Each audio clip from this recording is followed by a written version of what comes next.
Hi, welcome in this afternoon. I'm glad you have joined me. And today I have a treat for you. I have a guest with me. This is someone that I met through my low carb conference, the first one we did, Low Carb for Better Health in 2022. He and his wife were vendors at the event. He introduced himself, and we've had several good conversations since then. I'd like to introduce you guys to Justin Lee. Hi, Justin. Hello, Amanda. Good afternoon. Thank you for having me. I'm happy to be here. Yeah, and so Justin's expertise comes in the exercise world. And since we have been working with the Dickson County Help Center to promote their Give and Gobble, I wanted to bring somebody in that talks about exercise because that's not really my jam. I'm more about nutrition. I think exercise is important, and we've talked about that in a previous episode. But I wanted to bring someone else that has more of that knowledge for you. So Justin, welcome again. And please just give us a little bit about who you are and how you got interested in fitness. I'm a Nashville native, lived there most of my life. In my early 20s, I wound up pulling up my roots and going out to Southern California for a few years. I lived in North Hollywood. While I was there, I just on a whim wound up getting up early and driving into Burbank, which is an area I used to work in. And there's sort of a ridge out there. I don't think mountain is the right word, but a pretty big area. And so I just decided to go for a hike. And the view was spectacular, and I liked the way I felt doing it. Did it a few more times, and then wound up just wanting to get more physically active. So I joined a gym. I started working out with weights by myself, no trainer. I had no idea what I was doing, but it stuck with me. In 2008, I came back to Tennessee and wound up deciding to take a career path in exercise. I went to a community college, got my associates in exercise science, transferred my credit to Lipscomb University, from which I graduated with a bachelor's in exercise science. And I've been a certified personal trainer from the American College of Sports Medicine since 2012. Awesome. So it kind of just started with you seeing how much fitness improved your life and then turned you into a career. Kind of sounds like me with weight loss and nutrition, just more with the exercise side of things. So we've been talking the last couple of months about the Give and Gobble race. And so the Give and Gobble, if you are not familiar with it in particular, they have a 1K or 1 mile fun run or walk. You can walk it or run it. And then there's the 5K race, which for those of you that don't know, I believe 5K is at 3.2 miles. I'm pretty sure it's 3.2 miles. It's about that time. This race is just a little over a month away, not far. It's on Thanksgiving Day, early in the morning. So say someone is a complete novice. They've never really exercised before. They are a little overweight, but they've been working on getting healthy. They're just a complete novice to exercise. Do you think it's still possible in the 6-ish weeks to get ready for either the 1 mile walk run or the 5K walk run? Absolutely. Yes, absolutely. Okay. So there you go. Don't feel discouraged. If you have not started yet exercising, there's still time to get it in. And so if they're wanting to do the 1 mile run, that novice person, what would you recommend? How would you recommend they start on that pathway for somebody that's never exercised? Well, one thing I could say is with goals, you typically need more time than you think, but that doesn't mean that it's too late. It just means start immediately. And I would recommend walking. Walking is something pretty much anybody can do. What you'll want to focus on is just conditioning yourself to a more frequent level of physical activity. Without pushing the intensity. So in other words, don't start out running, start out walking. Pick something that's very doable. So pick a predetermined route. Maybe something in your neighborhood or a certain number of laps around the track. If you can find a high school, most of the laps or most of the track equals a quarter of a mile. So 4 laps would equal a mile. So just say, okay, today I'm going to go and I'm going to walk this particular route in my neighborhood, once or twice. And that's it. I'm just going to do that. Or I'm going to go to the track and I'm going to walk 3 laps. So pick the route and just make it the goal to do that and to do it pain-free. Don't push yourself. Just get familiar with it. Pay attention to how your body feels when you're starting to walk. The idea is just to, again, accustom yourself, get accustomed with a higher level of physical activity. And then over time, you want to gradually demand a little bit more of yourself, but just you're still starting small. So either increase the distance that you're covering or pick up your pace gently. So maybe you've been timing that route and it took you 15 minutes and you might say, okay, I want to see if I can push it just a little bit and maybe do it in 12 minutes. And then after that, it's just, just frequency, just repetition, just get used to it. Yeah. It may be useful to know that the recommended minimum for cardio is about 30 minutes per day, most days of the week, at about a moderate level intensity. So that could be going for 2 miles at about 4 miles per hour. Now, that's not necessarily what a beginner should be focusing on, but it's good to know what the recommended minimum is for cardiorespiratory health. Yeah.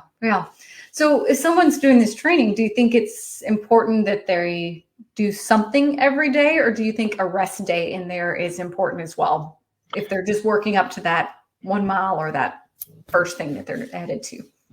I think as long as somebody is just walking, they can probably do that every day or most days of the week, as long as there's no pain. If you're just completely dropping into this, you've never done it before, you might have a little bit of tricky joints, like in your ankles or your hips. And if that's the case, you probably should take a minimum of a day off and just rest it a little bit.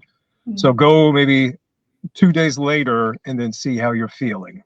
Otherwise, if you're just walking, you can probably do that every single day. Gotcha. And I would totally agree with that. Now, I will stop and say at this point, if you have chest discomfort or really struggle breathing with exercising, you should stop and see your provider before progressing on with your exercise plan. I mean, it's not going to be comfortable in your chest. Obviously, you're making your heart and lungs work harder. But if you're really struggling and you're having chest pain that's intensifying or that's making you feel like you need to stop, well, stop and make sure you're okay before you keep pushing. Last thing we want you doing is having a heart attack, trying to get healthier. Sometimes you have to take it slower, kind of thing. Yes. Excellent point. If someone would say is wanting to really get to that 5K level, not just that 1 mile, but that 5K, and we've got 6 weeks, is that training going to look different, or would you say set your goal small, and if we can get there, great? Or if that's really their goal, how are they gonna have to ramp up to that faster? Does that make sense? Yes. Well, the goals should always be specific. So if you're intending on running this event, then you need to start gradually throwing in some running. One thing that you could do is use intervals. I really like intervals. So you could say after a warm up, you walked a little bit, you maybe done some light stretching, you've got some blood flowing, maybe you feel a little bit warm, you're feeling good, like you're ready to do something. You could just sort of lightly jog for about 10 steps and then follow that up with walking for 10 steps. So that's like one cycle. Yeah. And you do that maybe 5 to 10 times and then see how you're feeling. It might be a good time to check your pulse and check your heart rate.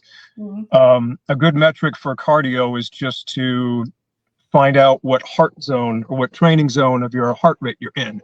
And I know math is not everybody's thing, but might as well just go into that quickly. So we have what's called a maximum heart rate, which is 220 minus your age. So you will just call the product of that X. So you'll take X and you'll multiply it times 0.5, and that is 50% of your maximum heart rate. And then the range that I think is probably best is 50 to 80% of that maximum heart rate. So you take your X, multiply it times 0.5, write that down, and then take X, multiply it times 0.8 and write that down. So that's about the range you'd want to be in after doing these intervals. So about 50 to 60% of your maximum heart rate is good for general health benefits. 60 to 70 is good for base building or building up your endurance. And then about 70 to 80% is good for your cardiorespiratory fitness. Okay. So if you happen to exceed 80%, you probably need to walk a little bit longer, or not quite push yourself during the jog. So you want to just bring your heart rate down so that you can stay in that sweet spot. Gotcha. Well, let's take me for example. I'm 42 years old.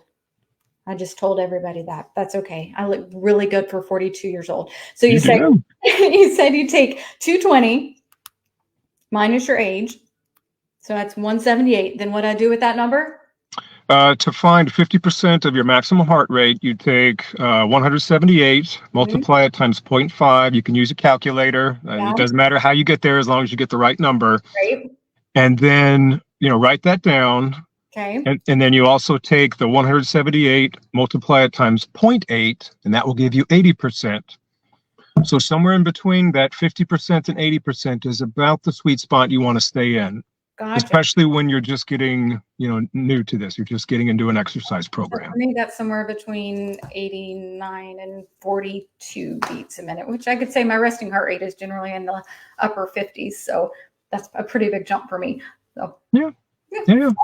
I love the advice that you gave about the steps, because when most people think of intervals, they think of minutes. They're like, I'm going to go all out for minutes, and then I'm going to go rest for a minute. But I think starting smaller and, hey, let's get those 10 steps in and then rest. One, you're going to get more in after you add those up. I love that idea. I've not heard that before. So good.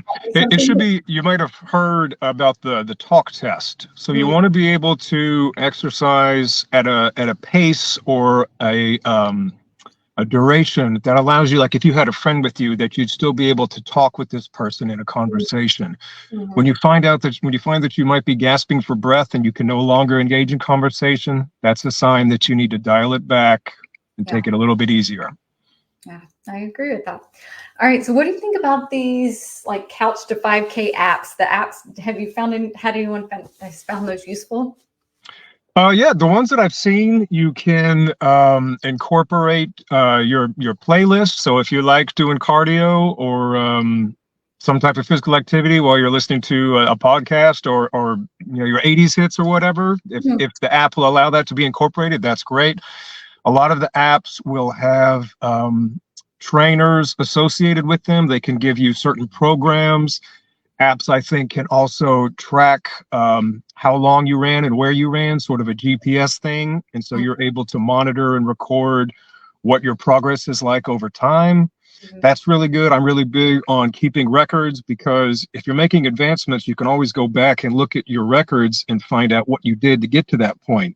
And then on the flip side, if you're not improving, or hopefully not, you're getting worse, you also can still go back and look at what you might have been doing incorrectly. So it's about holding yourself accountable and just knowing what to do and what not to do so that you can continue to improve your health. Yeah, absolutely. It almost makes it like a game for some people too. They hit the next levels and it continues to challenge them, that kind of thing. Yeah, I continue to just believe that a lot of times health is not competing with other people. It's competing with yourself. It's self-improvement. It's being a little bit better than you were the day before. Absolutely. Absolutely. So in the last couple months, I've covered several different topics, how sleep affects exercise and performance, how nutrition affects it, how to recover, that type thing. But one thing I haven't really talked about is like the night before, the couple days right before you get ready for a challenge or an event. And whether you're doing a 5K or whether you're I'm picking this day to challenge myself and set my goal.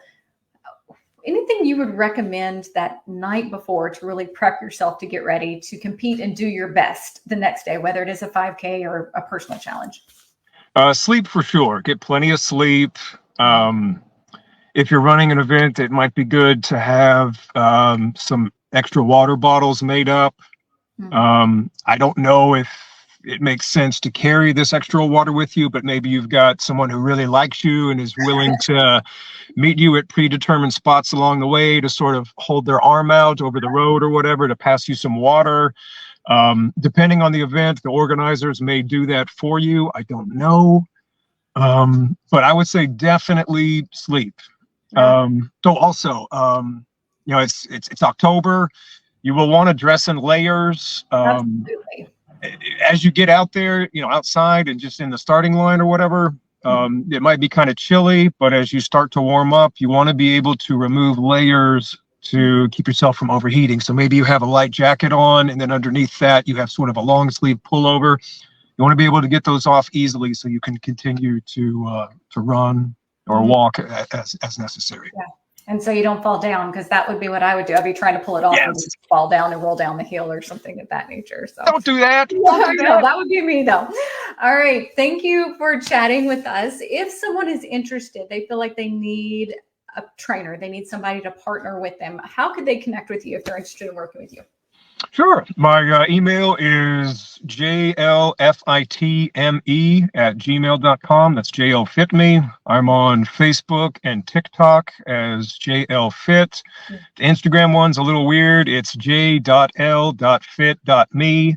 but you can get me in any of those routes. I'd be happy to help, answer questions, anything like that. Awesome. Very good. And if you have not signed up yet for the Give and Gobble and it's something that interests you, there's still time. You can do that at gg5k.org. That's gg5k.org. Check them out. And we're going to be chatting again with Justin next week. So come back and listen then. See you next time. All right. Thanks so much. Bye.